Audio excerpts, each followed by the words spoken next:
There was music from my neighbor's house through the summer nights. In his blue gardens, men and girls came and went like moths among the whisperings and the champagne and the stars. At high tide in the afternoon, I watched his guests diving from the tower of his raft or taking the sun on the hot sand of his beach, while his two motorboats slit the waters of the Sound, drawing aquaplanes over cataracts of foam. On weekends, his Rolls-Royce became an omnibus bearing parties to and from the city between 9 in the morning and long past midnight, while his station wagon scampered like a brisk yellow bug to meet all trains. And on Mondays, 8 servants, including an extra gardener, toiled all day with mops and scrubbing brushes and hammers and garden shears, repairing the ravages of the night before. Every Friday, 5 crates of oranges and lemons arrived from a fruiterer in New York. Every Monday, these same oranges and lemons left his back door in a pyramid of pulpless halves. There was a machine in the kitchen which could extract the juice of 200 oranges in half an hour if a little button was pressed 200 times by a butler's thumb. At least once a fortnight, a corps of caterers came down with several hundred feet of canvas and enough colored lights to make a Christmas tree of Gatsby's enormous garden. On buffet tables, garnished with glistening hors d'oeuvre, spiced baked hams crowded against salads of harlequin designs, and pastry pigs and turkeys bewitched to a dark gold.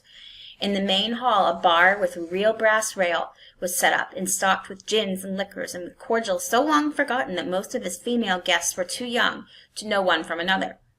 By 7 o'clock, the orchestra had arrived. No thin 5-piece affair, but a whole pit full of oboes and trombones and saxophones and viols and cornets and piccolos and low and high drums.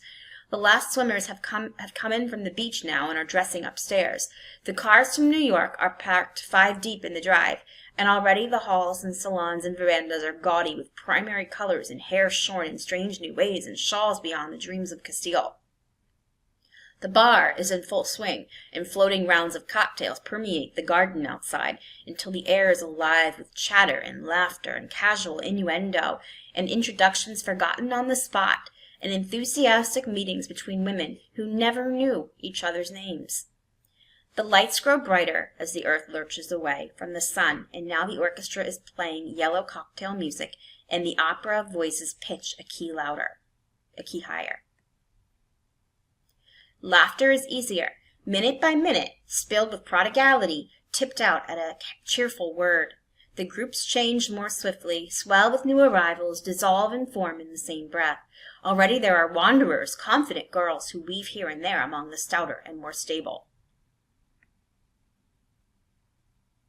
Become for a sharp, joyous moment the center of a group, and then excited with triumph glide on through the sea change of faces and voices and color under the constantly changing light. Suddenly one of these gypsies in trembling opal seizes a cocktail out of the air, dumps it down for courage, and moving her hands like Frisco, dances out alone on the canvas platform. A momentary hush. The orchestra leader varies his rhythm obligingly for her, and there is a burst of chatter as the erroneous news goes around that she is Gilda Gray's understudy from the Follies. The party has begun. I believe that on the first night I went to Gatsby's house, I was one of the few guests who had actually been invited. People were not invited. They went there. They got into automobiles which bore them out to Long Island, and somehow they ended up at Gatsby's door.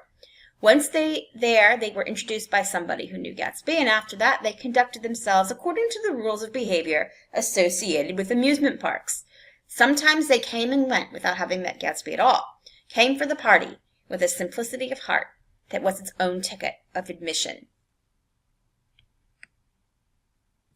I had been actually invited.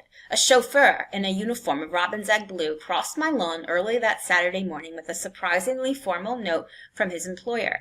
The honor would be entirely Gatsby's, it said, if I would attend his little party that night.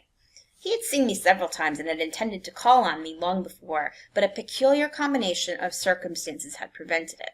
Signed, J. Gatsby, in a majestic hand. Dressed up in white flannels, I went over to his lawn a little after 7 and wandered around, rather ill at ease, among swirls and eddies of people I didn't know, though here and there was a face I noticed on the commuting train. I was immediately struck by the number of young Englishmen dotted about. all well-dressed, all looking a little hungry, and all talking in low, earnest voices to solid and prosperous Americans. I was sure they were selling something, bonds or insurance or automobiles. They were at least agonizingly aware of this easy money in the vicinity, and convinced that it was theirs for a few words in the right key. As soon as I arrived, I made an attempt to find my host, but the 2 or 3 people of whom I asked his whereabouts stared at me in such an amazed way and denied so vehemently any knowledge of his movements that I slunk off in the direction of the cocktail table, the only place in the garden where a single man could linger without looking purposeless and alone. I was on my way to get roaring drunk from sheer embarrassment when Jordan Baker came out of the house and stood at the head of the marble steps, leaning a little backward and looking with contemptuous interest down into the garden. Welcome or not, I found it necessary to attach myself to someone before I should begin to address cordial remarks to the passers-by. "Hello," I roared, advancing toward her.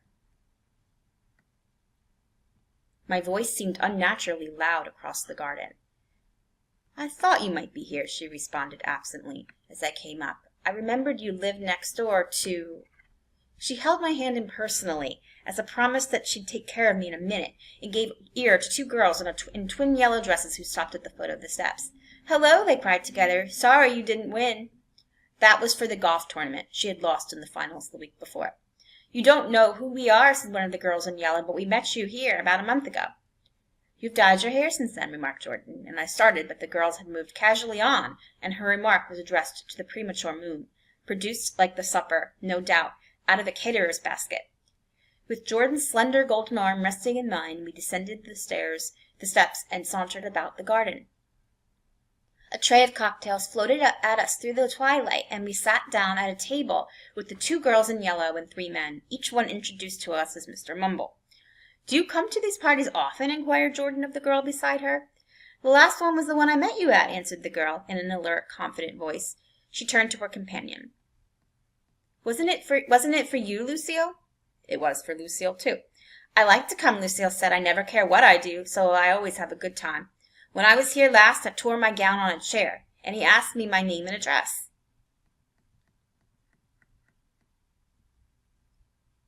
"And inside of a week, I got a package from Croyer's with a new evening gown in it." "Did you keep it?" asked Jordan. "Sure I did. I was going to wear it tonight, but it was too big in the bust and had to be altered. It was gas blue with lavender beads. $265. "There's something funny about a fellow that'll do a thing like that," said the other girl eagerly. "He doesn't want any trouble with anybody." "Who doesn't?" I inquired. "Gatsby. Somebody told me—" The 2 girls and Jordan leaned together confidentially. "Somebody told me they thought he killed a man once." A thrill passed over all of us. The 3 Mr. Mumbles bent forward and listened eagerly. "I don't think it's so much that," argued Lucille skeptically. "It's more that he was a German spy during the war." One of the men nodded in confirmation. "I heard that from a man who knew all about him, grew up with him in Germany," he assured us positively. "Oh, no," said the first girl. "It couldn't be that, because he was in the American Army during the war." As our credulity switched back to her, she leaned forward with enthusiasm. "You look at him sometimes when he thinks nobody's looking at him. I'll bet he killed a man." She narrowed her eyes and shivered. Lucille shivered. We all turned and looked around for Gatsby. It was testimony to the romantic speculation he inspired. There was whispers about him from those who found little that it was necessary to whisper about in this world. The first supper, there would be another one after midnight, was now being served, and Jordan invited me to join her own party, who were spread around a table on the other side of the garden. There were 3 married couples and Jordan's escort, a persistent undergraduate given to violent innuendo, and obviously under the impression that sooner or later Jordan was going to yield him up her person to a greater or lesser degree. Instead of rambling, this party had preserved a dignified homogeneity and assumed to itself the function of representing the staid nobility of the countryside, East Egg condescending to West Egg and carefully on guard against its spectroscopic gaiety. "Let's get out," whispered Jordan after a somehow wasteful and inappropriate half-hour. "This is much too polite for me."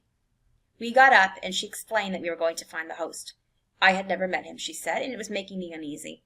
The undergraduate nodded in a cynical, melancholy way.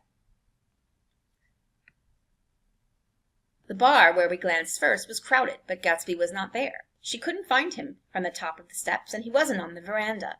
On a chance we tried an important-looking door and walked into a high Gothic library, paneled with carved English oak and probably transported complete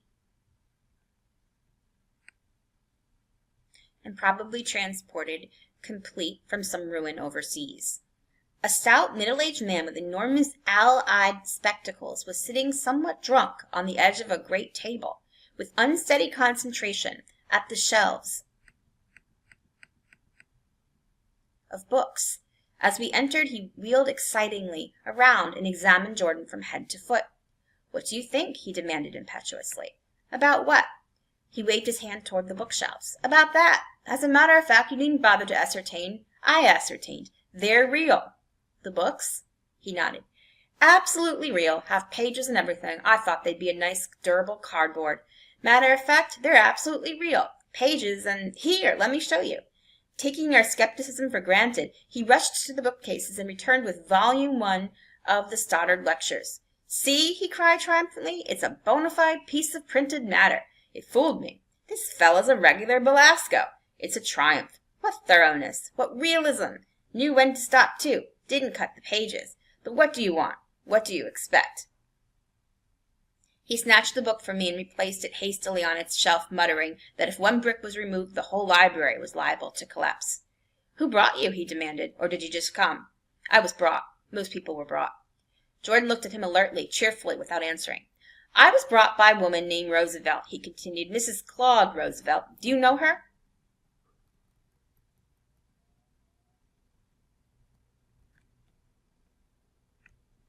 "I met her somewhere last night. I've been drunk for about a week now, and I thought it might sober me up to sit in the library." "Has it?" "A little bit, I think. I can't tell yet. I've only been here an hour. Did I tell you about the books? They're real. You told us." We shook hands with him gravely and went back outdoors. There was dancing now on the canvas in the garden.